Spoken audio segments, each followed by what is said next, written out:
ఎందుకు కుటుంబాలు విచ్ఛిన్నం అవుతున్నాయి అంటే యెషయా గ్రంథం 5:13 ప్రకారంగా జ్ఞానం లేకయే కుటుంబాలు విచ్ఛిన్నం అయిపోతున్నాయి.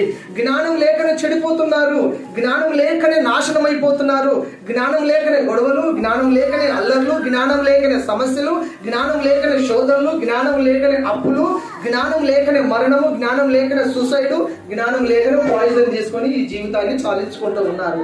వీటన్నిటికీ మూల కారణం ఏంటంటే జ్ఞానం లేక. ఏం లేక? జ్ఞానం లేక. సో మనకి ఏం కావాలి? జ్ఞానం లేకపోతే ఇన్ని అనర్థాలు ఉన్నప్పుడు మరి మనకు కావాల్సిందే అది జ్ఞానం. మనకు కావాల్సిందే జ్ఞానం.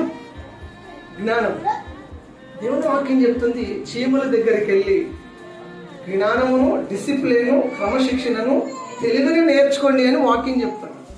సామెతలలో చీమల ద్వారా నేర్చుకోమని వాక్యం చెప్తుంది. చిన్న చీమల ద్వారా ఎంత పెద్ద మనిషి జ్ఞానం నేర్చుకోవాలి.